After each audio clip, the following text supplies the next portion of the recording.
Syllabus কেনেকৈ সোনকালে finish কৰিবা তো বহুতো ষ্টুডেণ্টছে কমেণ্ট কৰিছে যে সিলেবাস সোনকালে কমপ্লিট কৰিব লাগে কাৰণ ফাৰ্ষ্ট ইউনিট টেষ্ট এক্সাম আহি গৈছেগৈ আৰু তোমালোকৰ ফাৰ্ষ্ট ইউনিট টেষ্ট এক্সামত যদি 50 ভিতৰত 50 পোৱা মন আছে তেনেহ'লে আজি এই ভিডিঅ'টো কমপ্লিট চাবা ইউনিট টেষ্ট এক্সামটো ইমান এটা হাৰ্ড নহয় তোমালোকে ভালকৈ পঢ়িলে 50 ভিতৰত 50 পাবাই আৰু অকমান কমকৈ পঢ়িলেও কিন্তু 40+ ইজিলি আনিবই পাৰিবা তো আজি আমি আলোচনা কৰিম ইউনিট টেষ্টৰ বিষয়ে কাৰণ ইউনিট টেষ্ট এক্সাম যদি ভাল হয় তেনেহ'লে আল্টিমেটলি হাফ ইয়াৰলিও ভাল হৈ যাব হাফ ইয়াৰলি ভাল হ'লে ছেকেণ্ড ইউনিট টেষ্টটো ভাল হ'ব আৰু শেষত গৈ তোমালোকৰ ফাইনেল পৰীক্ষা অৰ্থাৎ মেট্ৰিক পৰীক্ষাও কিন্তু ভালে হ'ব তো কেনেকৈ কি কৰিব লাগিব কেনেকৈ ভালকৈ পঢ়িলে তোমালোকে এক্সামত বেছিকৈ লিখি থৈ আহিব পাৰিবা গোটেইখিনি কথা আলোচনা কৰিম তো মই জানো যে সকলো টাইপৰ ষ্টুডেণ্টছে আমাৰ এই ভিডিঅ' চাই থাকে বহুত এনেকুৱা ষ্টুডেণ্ট আছে যাৰ ৰিভিজন বাকী আছে সিহঁতে ইউনিট টেষ্টৰ সিলেবাস কেতিয়াই কমপ্লিট কৰি থৈ দিলে এতিয়া সিহঁতৰ অকল ৰিভিজন দিবৰ কাৰণে বাকী আছে যোনটো সিহঁতে কেনেকৈ দিব লাগিব গোটেইখিনি আমি আলোচনা কৰিম তাৰোপৰি বহুত এনেকুৱা আছে যাৰ অলপহে হৈছে আৰু বহুতখিনি বাকী আছে সিহঁতে কেনেকৈ পঢ়িব লাগিব আৰু যাৰ একোৱে পঢ়ি হোৱা নাই সিহঁতে কেনেকৈ পঢ়িব লাগিব গোটেইখিনি আলোচনা কৰিম ইংলিছ আছামিজ ছায়েন্স মেথছ আৰু ছ'চিয়েল ছায়েন্স গোটেইখিনি ছাবজেক্টৰ কাৰণে আমি আলোচনা কৰিম মেট্ৰিকৰ সময়তো যদি তোমালোকে নিজৰ দাদা বাহঁতক সোধা তেনেহ'লে দেখা পাবা যে আমাৰ ভিডিঅ'ছবিলাকত 60K 80K তেনেকুৱা নিচিনা ভিউজ গৈছে আৰু লাইকো তোমালোকে চাবা 8,000 লাইক 9,000 লাইক তেনেকুৱা নিচিনা আমি লাইক পাই থৈছোঁ কিয় কাৰণ ষ্টুডেণ্টবিলাকৰ সহায় হৈছে তো মেট্ৰিকতো মই ষ্ট্ৰেটেজি দিছিলোঁ ঠিক তেনেকুৱাকৈ তোমালোকৰ এই গোটেইখিনি ছাবজেক্টৰ বাবে ষ্ট্ৰেটেজি আজি এই ভিডিঅ'টো মই দিম ইউনিট টেষ্টৰ বাবে তো তোমালোকে যদি এটা ভাল ৰিজাল্ট কৰিব বিচাৰিছা মেট্ৰিক পৰীক্ষালৈ বা ইউনিট টেষ্ট এক্সামটোতে যদি ভাল ৰিজাল্ট কৰিব বিচাৰিছা আমাৰ এই চেনেলটো ছাবস্ক্ৰাইব কৰি থৈ দিবা মই যি লাগতিয়াল বস্তু আছে গোটেইখিনি তোমালোকক চেনেলটোৰ জৰিয়তে দি দিম যাতে তোমালোকে এটা ভাল নম্বৰ পাব পাৰা আৰু চেনেলটো হেৰাই নাযাবৰ কাৰণে তোমালোকে ছাবস্ক্ৰাইবটো কৰি থৈ দিবা আৰু বাকীবিলাক চেনেলৰ নিচিনা আমি অকণমানো টাইম ৱেষ্ট নকৰাকৈ আহা ভিডিঅ'টো ডাইৰেক্ট ষ্টাৰ্ট কৰিছোঁ আশা কৰিছোঁ সকলোৱে ছাবস্ক্ৰাইব কৰি দিছা তো আহা আমি ভিডিঅ'টো ষ্টাৰ্ট কৰোঁ মেক্সিমামে ভয় খাই আছে যে তোমালোকৰ ছ'চিয়েল ছায়েন্স এক্সামটো কেনেকুৱা হ'ব ছ'চিয়েলৰ পেটাৰ্ণ আদি চেঞ্জ হৈছে তো গোটেইখিনি আমি আলোচনা কৰিম ছ'চিয়েল চিলেবাছটো কেনেকৈ তোমালোকে পঢ়িব লাগিব কেনেকৈ সোনকালে শেষ কৰিব পাৰিবা যাতে ফুল মাৰ্কছ পোৱা তোমালোক মেক্সিমামৰ চিলেবাছত কি আছে হিষ্টৰী এটা চেপ্টাৰ জিঅ'গ্ৰাফীৰ এটা চেপ্টাৰ পলিটিকেল ছায়েন্সৰ এটা চেপ্টাৰ আৰু ইকনমিকৰ এটা চেপ্টাৰ দি থৈ দিছে চিলেবাছত আৰু কিছুমান স্কুলত কি কৰিছে তোমালোকৰ হিষ্টৰীৰ পৰা চেপ্টাৰ 1 আৰু 2 দুটাই দিছে আকৌ জিঅ'গ্ৰাফীৰ পৰা চেপ্টাৰ 1 আৰু 2 দুটাই দিছে তো সিহঁতৰ প্ৰেছাৰ বেছি হৈ আছে কাৰণ সিহঁতৰ ধেৰ চেপ্টাৰ পঢ়িব লগা হৈ আছে দুটা কাৰণে মই ডিছকাছ কৰিম এই ষ্ট্ৰেটেজিটো ফ'ল' কৰা তোমালোকৰ যিমানে চিলেবাছ নাহক কিয় গোটেইখিনি ইজিলি কমপ্লিট কৰিব পাৰিবা তো কথাটো হ'ল যে প্ৰথম আমি হিষ্টৰী পঢ়িম ইতিহাস পঢ়িম নে তোমালোকৰ যোনটো জিঅ'গ্ৰাফী পাৰ্ট হয় অৰ্থাৎ ভূগোল পাৰ্টটো প্ৰথম পঢ়িম নে পলিটিকেল ছায়েন্স আৰু ইকনমিক প্ৰথম পঢ়িম তো মই তোমালোকক প্ৰতিবাৰে এটা বস্তু ছাজেষ্ট কৰিম প্ৰথম তোমালোকে জিঅ'গ্ৰাফী অৰ্থাৎ ভূগোল পাৰ্টটো দি ষ্টাৰ্ট কৰা পাৰ্টটো খুবেই সহজ আছে তোমালোকৰ ইমান এটা টান নাই চেপ্টাৰ 1টো সহজে হয় চেপ্টাৰ 2টো সহজ হয় তোমালোকে চিলেবাছৰ অনুসৰি পঢ়ি ল'বা যদিহে অকল চেপ্টাৰ 1টো আহে তেনেহ'লে অকল 1টো পঢ়ি থৈ দিবা তো প্ৰথম তোমালোকে জিঅ'গ্ৰাফী দি ষ্টাৰ্ট কৰা যোনে পঢ়া নাই প্ৰথম জিঅ'গ্ৰাফীৰ 1 নম্বৰ চেপ্টাৰটো ভালকৈ পঢ়া তাৰপিছত নেক্সট আমি যাম পলিটিকেল ছায়েন্সৰ কাৰণে পলিটিকেল ছায়েন্সৰ তোমালোকে চেপ্টাৰটো পঢ়িবা আৰু পলিটিকেল ছায়েন্সৰ প্ৰথম চেপ্টাৰটোৰ পৰা কিন্তু তোমালোকৰ লং কুৱেশ্যন এটামান দিব পাৰে কিন্তু মেক্সিমাম তোমালোকৰ MCQ থাকিব তো এইখিনি তোমালোকে ভালকৈ লাইন বাই লাইন ভালকৈ পঢ়ি চাবা তাৰোপৰি নেক্সট তোমালোকৰ আহিব ইকনমিক পাৰ্টৰ এইবাৰ নতুন এটা চেপ্টাৰ এড হৈছে চেপ্টাৰটো অকণমান ভালকৈ পঢ়িবা তোমালোকে আৰু ছ'চিয়েলৰ কাৰণে বেলেগ একো নহয় বুক ৰিডিং দিলেই কিন্তু ছাফিচিয়েণ্ট হয় পেটাৰ্ণ চেঞ্জেছ হয় কিন্তু কিতাপৰ বস্তুটো সুধিব আৰু সেইটো কাৰণে আমি লাষ্টত পঢ়িম কি হিষ্টৰী পাৰ্টটো পঢ়িম কাৰণ হিষ্টৰী পাৰ্টত বহুত ডেটছ আছে ইভেণ্টছ আছে যোনখিনি মনত ৰাখিব লাগিব প্ৰথম হিষ্টৰী যদি পঢ়ি দিয়া তেনেহ'লে লাষ্টলৈ একদম ডেট আদিখিনি পাহৰি যাবা সেইটো কাৰণে আমি হিষ্টৰীটো লাষ্টত চাম তো এতিয়া বহুত ষ্টুডেণ্টছে ক'বা যে ছ'চিয়েল দেখোন এটা চেপ্টাৰ পঢ়োঁতে বৰ টাইম লাগে তেনেহ'লে দাদা আমি এই ছ'চিয়েল ছাবজেক্ট চিলেবাছটো আমি সোনকালে কেনেকৈ শেষ কৰিব পাৰিম তো চব প্ৰথম তোমালোকে টেক্সট বুক ৰিডিং দিবা কিতাপখন এবাৰ ভালকৈ পঢ়ি চাবা তো যিমানে ভিডিঅ' আদি তোমালোকে নোচোৱা কিয় প্ৰথম তোমালোকে চেপ্টাৰটো ভালকৈ পঢ়িবই লাগিব প্ৰথম চেপ্টাৰটো ভালকৈ পঢ়ি ল'বা তাৰপিছত তাত যোনখিনি ইম্পৰ্টেণ্ট ডেট আৰু ইভেণ্ট আছে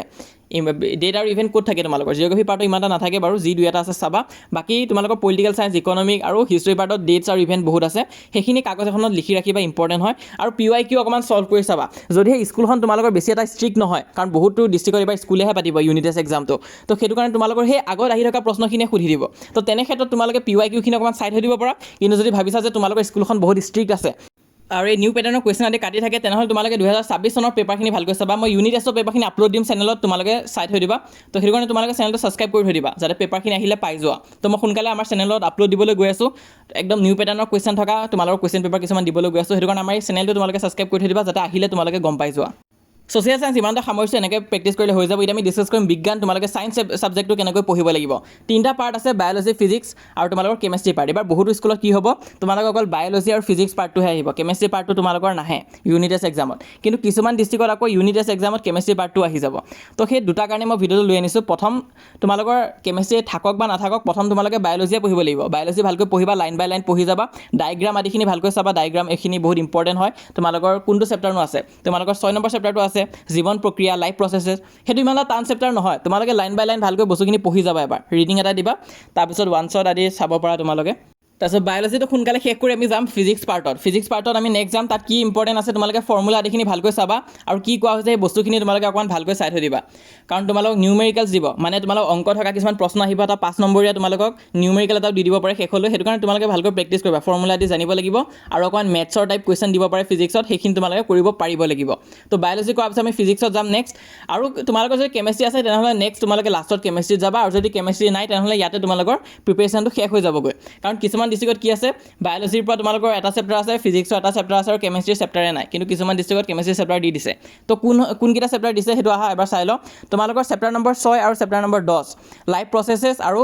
তোমালোকৰ লাইট ৰিফ্লেকশ্যন এণ্ড ৰিফ্ৰেকশ্যন এই দুটা চেপ্টাৰটো তোমালোকৰ আহিবই বায়'লজি আৰু ফিজিক্স পাৰ্টৰ পৰা কিন্তু তাৰোপৰি কিছুমান ডিষ্ট্ৰিক্টত তোমালোকৰ 5 নম্বৰ চেপ্টাৰটো আহিব যদিহে স্কুলত পঢ়াইছে পিৰিয়ডিক ক্লাছিফিকেশ্যন চেপ্টাৰটো 5 নম্বৰটো আহিব আৰু যদি নাই পঢ়োৱা তেনেহ'লে নাহে তো প্ৰথম তোমালোকে 6টো কৰিবা তাৰপিছত 10 নম্বৰটো কৰিবা লাষ্টত তোমালোকে শেষত 5 নম্বৰটোলৈ যাব পাৰা যদিহে চিলেবাছত তোমালোকৰ আছে আৰু ইয়াতে কিছুমান ইম্পৰ্টেণ্ট পইণ্ট মনত ৰাখিব লাগিব সেইটো হৈছে তোমালোকে বায়'লজিৰ গোটেইখিনি ডায়েগ্ৰাম ভালকৈ চাই যাবা আৰু ফিজিক্স পাৰ্টৰ তোমালোকে গোটেইখিনি ফৰ্মুলা আদি ভালকৈ চাই যাবা তো বায়'লজি আৰু ফিজিক্সত তোমালোকে এইখিনি বস্তু চাবা আৰু কেমেষ্ট্ৰি ইমান এটা টেনশ্যন নাই কাৰণ তাত বেছি ৰিয়েকশ্যন নাই সেই 5 নম্বৰ চেপ্টাৰটোত তো নেক্সট এতিয়া যাম আমি আমাৰ ইংলিছ ছাবজেক্টটোলৈ যোনটোলৈ বহুতো চেঞ্চে ভয় খাই আছে মই কৈ আছোঁ যে ছাৰ আমি ইংলিছত ভালকৈ বনাই দি লিখিব নোৱাৰোঁ তেনেহ'লে কি হ'ব তো মেক্সিমাম ষ্টুডেণ্টে এতিয়া কি ভুল কৰি আছে মই দেখাই আছোঁ প্ৰথম চিলেবাছটো তোমালোকে এবাৰ চাই লোৱা তোমালোকে কি কৰি আছা তোমালোকে অকল মেইন বুকখনে পঢ়ি আছা মেক্সিমাম ষ্টুডেণ্টে এই ৰাইটিং পাৰ্টটো তোমালোকৰ চিলেবাছত আছে কিন্তু গ্ৰামাৰ পাৰ্টটো তোমালোকৰ চিলেবাছত আছে কিন্তু তোমালোকে সেইখিনি ইগন'ৰ কৰি দিছা কি কৰি আছা অকল মেইন বুকে পঢ়ি আছা আৰু মেইন বুকো তোমালোকে কেনেকুৱাকৈ পঢ়ি আছা সেইটো কৈ দিওঁ চোৱা মেক্সিমাম ষ্টুডেণ্টে মেইন বুক অকল সেই কিতাপৰ পিছপিনে থকা কুৱেশ্যন এনচাৰখিনিয়ে পঢ়ি আছা মই এটাই ছাজেশ্যন দিম তোমালোকক যে তোমালোকে লাইন বাই লাইন ভালকৈ চেপ্টাৰখিনি বুজি পঢ়ি যোৱা তো সেইটো কাম কৰিবা তোমালোকে আৰু এটা কথা মই ছাজেষ্ট কৰিব বিচাৰিম প্ৰথম মেইন বুক নহয় প্ৰথম তোমালোকে ৰাইটিং পাৰ্টটো ষ্টাৰ্ট কৰি দিয়া কাৰণ লেটাৰ ৰাইটিং পাৰ্টটো আহিবই তোমালোকৰ মেক্সিমাম ডিষ্ট্ৰিক্টতে আছে তো সেইটো ডাইৰেক্ট দি দিব ডাইৰেক্ট 3-4 নম্বৰ তোমালোকৰ কনফাৰ্ম হৈ যাবগৈ সেই লেটাৰ ৰাইটিং পাৰ্ট আগতে কৰি থোৱা মই ভিডিঅ' এটাও দি থৈ দিছোঁ অকল তোমালোকৰ 15 মিনিটতে মই এই পাৰ্টটো ডাইৰেক্ট বুজাই দিছোঁ যাতে যেনেকুৱা প্ৰশ্ন নাহক কিয় তোমালোকে লিখি থৈ আহিব পাৰা তো সেইটো কাৰণে ৰাইটিং পাৰ্টৰ এইটো দি ষ্টাৰ্ট কৰা প্ৰথম লেটাৰ ৰাইটিং দি ষ্টাৰ্ট কৰা ক্লাছ 10ত মই তোমালোকৰ সমানত এটা ভুল কৰিছিলোঁ যে মই ৰাইটিং পাৰ্টটো একদম পিছত পঢ়িছিলোঁ প্ৰথম মই মেইন বুক আদি পঢ়িলোঁ কিন্তু মেইন কথাটো হৈছে মই বহুতো ষ্টুডেণ্টছ অবজাৰ্ভ কৰি গম পাইছোঁ যে ৰাইটিং পাৰ্টটো আমি প্ৰথম পঢ়িব লাগে আৰু মই মেট্ৰিকৰ আগে আগেও প্ৰথম ৰাইটিং পাৰ্টখিনিত ভালকৈ ফ'কাছ দিয়াৰ বাবেহে মই 90+ আনিব পাৰিছিলোঁ অকল যদি মই মেইন বুক পঢ়ি থাকিলোঁ হয় তেনেহ'লে কেতিয়াও মই লেটাৰো নাপালোঁ হয় আনকি সেইটো কাৰণে তোমালোকক মই কৈছোঁ প্ৰথম ৰাইটিং পাৰ্ট দি ষ্টাৰ্ট কৰা তাৰপিছত আমি মেইন বুক ভালকৈ পঢ়িম আৰু মেইন বুক পঢ়িম মানে এইটো নহয় যে অকল আমি কিতাপত থকা প্ৰশ্নখিনিৰ উত্তৰখিনিকে এবাৰ চাই যাম তেনেকুৱা নহয় আমি কিতাপখন লাইন বাই লাইন ভালকৈ চাই যাম তো সেইটো মনত ৰাখিবা আৰু শেষত আমি গ্ৰামাৰ পাৰ্টটো কৰিম ডিটাৰমিনাৰ্ছ আৰু টেন্স আহিব গ্ৰামাৰত বেছি একো নাহে আৰু এইখিনি কিন্তু মই আমাৰ বেটছত কৰাই থৈ দিছোঁ অ'কে অকল তোমালোকৰ ডিটাৰমিনাৰ্ছ আৰু টেন্স টপিকটো বাকী আছে সেইটো মই সোনকালে কৰাই দিম বাৰু বেটছত তো এতিয়া তোমালোকে কি কৰিবা চোৱা এই লেটাৰটো গডটো তোমালোকে চাবা মেইন বুকৰ পৰা প্ৰথম আমি এই লেটাৰটো গডটো পঢ়িম মই যেনেকৈ গৈছোঁ সেনেকুৱাকৈ তোমালোকে এটা পিছত এটা চেপ্টাৰ পঢ়ি যোৱা একদম ইজিলি কমপ্লিট হৈ যাব চিলেবাছ তাৰপিছত এই লেটাৰটো গড চেপ্টাৰটো কমপ্লিট হোৱাৰ লগে লগে আমি যাম এই টাইগাৰ ইন দ্য জু চেপ্টাৰটোলৈ সেইটো বহুত ইজি আছে বহুতে কি কৰে ডাইৰেক্ট নেলছন মাণ্ডেলা পঢ়া ষ্টাৰ্ট কৰে আৰু সিহঁতে সেইটো টান পাই পিছত একোৱে পঢ়া নহয় সেইটো কাৰণে কৈছোঁ প্ৰথম এই লেটাৰটো গড পঢ়িবা তাৰপিছত পঢ়িবা এই টাইগাৰ ইন দ্য জু তাৰপিছত তোমালোকে পঢ়িবা আমাণ্ডা চেপ্টাৰটো আৰু তাৰপিছত কিছুমান ডিষ্ট্ৰিক্টত কিন্তু কুৰ্ক চেপ্টাৰটো আহিব যদিহে কুৰ্ক চেপ্টাৰটো নাহে তেনেহ'লে পঢ়িব নালাগে কিন্তু যদিহে আহিব তেনেহ'লে তোমালোকে আমাণ্ডাৰ পিছত নেক্সট কুৰ্ক চেপ্টাৰটো পঢ়ি থৈ দিবা আৰু শেষত আমি কি পঢ়িম শেষতহে আমি নেলছন মাণ্ডেলা চেপ্টাৰটো পঢ়িম কাৰণ চেপ্টাৰটো খুবেই দীঘল আছে আৰু অকল সেইটো পঢ়ি থাকিলে কি হ'ব সময়ো গুচি যাব আৰু বাকীখিনি চিলেবাছ তোমালোকে চাই যাব নোৱাৰিবা তো এতিয়া ষ্টাৰ্টিং কেনেকৈ কৰোঁ ষ্টাৰ্টিং তোমালোকে মোৰ ভিডিঅ' এটা চাই ল'বা লেটাৰ ৰাইটিঙৰ ওপৰত মই অলৰেডি এটা ভিডিঅ' দি থৈ দিছোঁ 15 মিনিটতে তোমালোকৰ গোটেইখিনি ক্লিয়াৰ হৈ যাব সেইটো চাই থৈ দিবা তাৰপিছত লাষ্টত আমি কি কৰিম তোমালোকে গ্ৰামাৰৰ ডিটাৰমিনাৰ্ছটো দি ষ্টাৰ্ট কৰিবা প্ৰথম আৰু শেষত তোমালোকে টেন্সটো চাই দিবা তেতিয়া তোমালোকৰ গোটেই ইংলিছ চিলেবাছখন কমপ্লিট হৈ যাবগৈ সোনকালে হৈ যাব একদম আৰু মেইন কথাটো হৈছে যে এতিয়া সময় নাই হয় তোমালোকে এতিয়া লাইভ লেকচাৰ দি চাই সময় ৱেষ্ট কৰি নাথাকিবা ডাইৰেক্ট তোমালোকে ওৱান শ্বট ভিডিঅ' দি চাই দিবা যাতে সময় বাছে আৰু আমাৰ এটা বেটছ এটাও আছে তোমালোকে আমাৰ বেটছত জইন হ'ব পৰা অভিযান 2027 য'ত আমি মেট্ৰিক পৰীক্ষাৰ বাবে যিমান পাৰোঁ তোমালোকক ইংলিছ ছাবজেক্টটো একদম শেষ কৰাই দিম 499 ৰুপিজ হয় মাত্ৰ 500 টকাতে তোমালোকে গোটেই ইংলিছৰ টিউশ্যন লৈ ল'ব পাৰিবা আৰু গোটেই বছৰৰ কাৰণে থাকিব মেট্ৰিক পৰীক্ষাৰ আগদিনালৈ আমি যিমান পাৰোঁ তোমালোকক সহায় কৰি যাম আৰু যদি কোনোবাই ভাবা যে অকল নোটছ ল'লে হৈ যাব তেনেহ'লে অকল নোটছ ইংলিছ ছাবজেক্টটোৰ বাবে অকল নোটছ তোমালোকে 149 ৰুপিজতে আমাৰ পৰা ল'ব পাৰিবা আৰু যদি ভাবা যে গোটেই টিউশ্যনো কৰিম লগতে নোটছ আদিও লাগিব তেনেহ'লে 499 ৰুপিজত তোমালোকে টিউশ্যন প্লাছ নোটছ তোমালোকে আমাৰ পৰা ল'ব পাৰিবা গোটেইবিলাক চেপ্টাৰৰ ওৱান শ্বট ভিডিঅ' থাকিব টেষ্ট আদি আমি লৈ থাকিম নোটছ আদি আমি দিম আৰু 1-to-1 ছাপৰ্ট কিবা নোৱাৰিলে তোমালোকে মোক ডাইৰেক্ট কণ্টেক্ট কৰি সুধিব পাৰিবা তাৰপিছত তোমালোকে চোৱা এনেকুৱা নিচিনা আমি টেষ্ট আদি ল'ম তাৰপিছত MCQ ইম্পৰ্টেণ্ট PDF আদি দিম তাৰপিছত ইম্পৰ্টেণ্ট থিয়ৰীৰ কাৰণেও PDF আদি আমি তোমালোকক প্ৰদান কৰি দিম যাতে তোমালোকৰ পৰীক্ষা ভাল হয় আৰু ইয়াৰ বাবে যদি জইন হ'ব বিচাৰিছা তেনেহ'লে তোমালোকে এই দুটা নাম্বাৰত কণ্টেক্ট কৰিব পৰা প্ৰথমটো হৈছে ইংলিছ কোৰ্চৰ বাবে নেক্সট হৈছে ছ'চিয়েল ছায়েন্সৰ কোৰ্চৰ বাবে আমি ইংলিছ আৰু ছ'চিয়েল ছায়েন্স এই দুটা ছাবজেক্ট কোৰ্ছ প্ৰভাইড কৰোঁ তো তোমালোকে জইন হ'ব পাৰা কাৰণ এই দুটা ছাবজেক্টে আজিকালি বেছি টান হৈছে নাম্বাৰটো মই স্ক্ৰীনত দি দিছোঁ তোমালোকে কণ্টেক্ট কৰিবা হোৱাটছএপত তাৰপিছত নেক্সট তোমালোকে চোৱা ওৱান শ্বট ভিডিঅ' দিম মই কেনেকৈ দিম তো তোমালোকৰ যদি অকণমান সন্দেহ আছে যে কেনেকুৱাকৈ পঢ়োৱা হ'ব বা ঠিকে হ'বনে নহয় তেনেহ'লে তোমালোকে মোৰ এই লেটাৰ টু গডৰ এই ভিডিঅ'টো চাই ল'ব পাৰা এই ভিডিঅ'টো ইউটিউবত এভেইলেবল আছে তোমালোকে চাই লোৱা ঠিক তেনেকুৱাকৈ মই গোটেইখিনি চেপ্টাৰ পঢ়াই দিছোঁ ইয়াত তোমালোকে চোৱা কুৰ্গ আছে তাৰপিছত তোমালোকৰ নেলছন মাণ্ডিলাটো ওপৰত গ'ল তাৰপিছত নেক্সট আমাণ্ডা চেপ্টাৰটো আছে তো এক্সপ্লেনেশ্যনো আছে লগতে ইম্পৰ্টেণ্ট নোট আদিও এনেকুৱা ধুনীয়াকৈ দিয়া আছে তাৰপিছত টাইগাৰ ইন দ্য জু এই লেটাৰ টু গড চব দিয়া হৈ আছে আৰু আমি টেষ্ট আদিও পাতি থাকোঁ মাজত এটা টেষ্ট পাতিছিলোঁ বিজন ষ্টুডেণ্টে দিছিলে তাৰে ভিতৰত এভাৰেজ স্ক'ৰটো হৈছে 8.6 মানে 10 মাৰ্কছৰ কাৰণে আমি পৰীক্ষা লৈছিলোঁ 10ৰ ভিতৰত 3জনে 10ৰ ভিতৰত 10 পাইছে আৰু মেক্সিমামে এতিয়া কিন্তু 8 আৰু 9 মাৰ্কছ পাইছে কাৰণ আমি সিহঁতক তেতিয়াৰ পৰাই সহায় কৰি আহিছোঁ আৰু সিহঁতে এতিয়া ফাইনেলি অলপমান বহুতখিনি জানা হৈছে নিউ পেটাৰ্ণৰ প্ৰশ্ন দি কুৱেশ্যন পেপাৰ লৈ প্ৰেক্টিছ কৰাৰ পিছতো সিহঁতে ইমানখিনি স্ক'ৰ কৰিব পাৰিছে আৰু তাৰ পিছত বহুত এনেকুৱা ষ্টুডেণ্ট আছে যোনে বৰ্তমান এতিয়া ৰিচেণ্টলি জইন হৈ আছে সিহঁতৰ মাৰ্কছটো ইমান এটা ইম্প্ৰুভ হোৱা নাই সিহঁতে তোমালোকে চাব পৰা ইয়াত প্ৰথমটো বহুতে 9 পাইছে কিছুমানে 8 পাইছে কিছুমানে 7 কিছুমানে 6 পাইছে তো সিহঁতৰ ওপৰত আমি এতিয়া বেছিকৈ ফ'কাছ দি যাম তো তোমালোকে জইন হ'ব পৰা ইউনিট টেষ্টৰ চিলেবাছ গোটেই কৰাই দিয়া হৈছে গ্ৰামাৰ পাৰ্টটো বাকী আছে অকল তাৰপিছত তোমালোকৰ হাফ ইয়াৰলি চিলেবাছটো কিন্তু মই তোমালোকক কথা দিছোঁ যে জুলাইৰ ভিতৰতে শেষ কৰি দিম তো তোমালোকে ইয়াত সোনকালে মেট্ৰিক পৰীক্ষাৰ বাবে সাজু হ'ব পাৰিবা ইংলিছ বিষয়টোৰ বাবে তো ইয়াত ডিটেইল দিয়া হৈ আছে অকল 149ৰ নোটছ ল'লেও ল'ব পাৰিবা বা 499 ৰুপিছত টিউশ্যন যদি কৰিব বিচাৰা ইংলিছ ছাবজেক্টটোৰ বাবে তেনেহ'লে এই নাম্বাৰটোত কণ্টেক্ট কৰিবা 6003744242 ইংলিছ ছাবজেক্টটোৰ বাবে মই নিজে তোমালোকক পঢ়াম তো তোমালোকে জইন হ'ব পৰা তো ইংলিছৰ কথাটো ইয়াতে শেষ কৰিছোঁ এতিয়া আমি গৈছোঁ মেথছৰ বাবে মেথছটো কেনেকৈ তোমালোকে পঢ়িব লাগিব ইউনিট টেষ্ট এক্সামৰ বাবে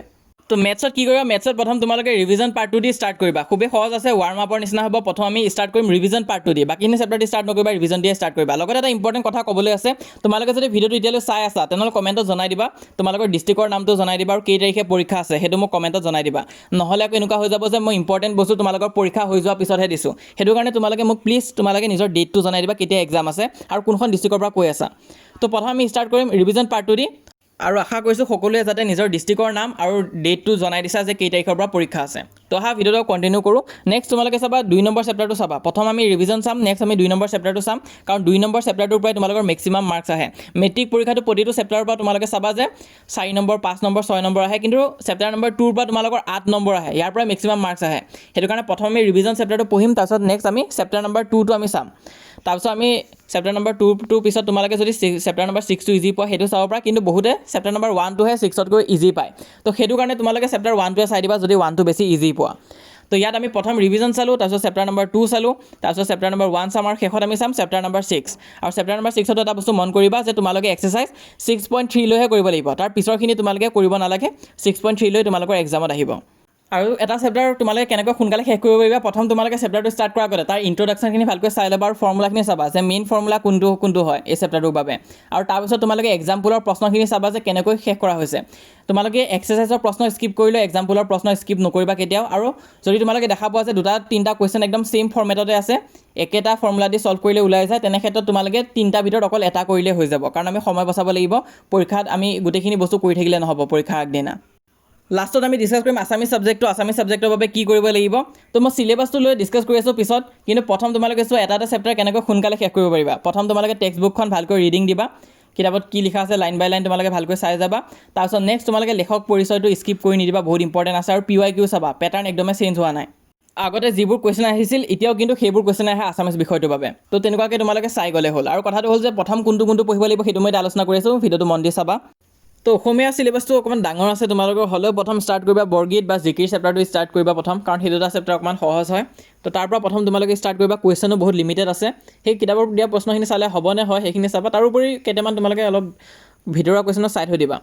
নেক্সট তোমালোকে চাবা উদ্যোগী হৈ আহা তাৰপিছত ধৰ্জ আৰু ধৰ্ভাই চাবা তাৰপিছত গ্ৰামাৰ পাৰ্ট তোমালোকে বিপৰীতাৰ্থক শব্দ দি প্ৰথম ষ্টাৰ্ট কৰিবা তাৰপিছত পুৰণি শব্দৰ আধুনিক ৰূপটো চাবা জতুৱা ঠাঁচ চাবা আৰু ৰচনা চাবা ৰচনা এতিয়াতো মুখস্থ কৰিব গ'লেতো নহ'ব তোমালোকে লিখা ষ্টাইলটো চাবা যে কেনেকুৱাকৈ লিখিব পাৰা যাতে বনাই থৈ লিখি থৈ গুচি আহিব পাৰা আৰু লাষ্টত তোমালোকে দ্ৰুতপাঠ চাবা দেউৰীসকল তিৱাসকল নেপালী ভাষী গোৰ্খাসকল কাৰণ এই 3টা চেপ্টাৰৰ পৰা তোমালোকৰ বেছি নম্বৰ এটাও নাহে সেইটো কাৰণে লাষ্টত দিছোঁ তো এনেকুৱাকৈ তোমালোকে পঢ়ি যোৱা 50 আউট অফ 50 নিশ্চয় আনিব পাৰিবা ডাঙৰ ড্ৰিম ৰাখিব লাগে আৰু লগতে হোৱাটছএপত জইন কৰিবা মই লিংকটো পিন কমেণ্টত দি থৈ দিছোঁ আৰু ডেছক্ৰিপশ্যনতো আমাৰ হোৱাটছএপ লিংকটো দিয়া হৈ আছে তোমালোকে ক্লিক কৰা হোৱাটছএপ পেজটো অ'পেন হ'ব হোৱাটছএপ পেজত জইন কৰি থৈ দিবা সকলো আপডেটছ আদি পাই থাকিবা আৰু এটা কথা বহুতে সুধিবা যে এতিয়া আমি নোটছ আদি ল'ব হ'লে কি কৰিব লাগিব তো যদি তোমালোকে পেইড নোটছ আদি বা আমাৰ ইংলিছ টিউশ্যনত জইন হ'ব বিচাৰা তেনেহ'লে তোমালোকে 6003744242 এই নাম্বাৰটো কণ্টেক্ট কৰিব পাৰা হোৱাটছএপত আৰু ইয়াৰ প্ৰাইচিংখিনি মই দেখাই দিছোঁ 499 গোটেই বছৰটোৰ বাবে আৰু 149 অকল নোটছখিনিৰ বাবে আৰু দুটাই পাই যাবা যদিহে তোমালোকে টিউশ্যনটো লৈ লোৱা 499ৰ। বাকী হোৱাটছএপ চেনেলটো কমপ্লিটলি ফ্ৰী হয়, তাত মই ফ্ৰীতে সহায় কৰি যাম। তোমালোকে জইন কৰা লিংকটো পিন কমেণ্ট আৰু ডিছক্ৰিপশ্যনত দিয়া হৈ আছে। আৰু আমাৰ এই চেনেলটো ছাবস্ক্ৰাইব কৰি থৈ দিয়া, মই যিমান পাৰোঁ তোমালোকক ইউনিট টেষ্ট এক্সাম আৰু মেট্ৰিক পৰীক্ষাৰ বাবে সহায় কৰি যাম।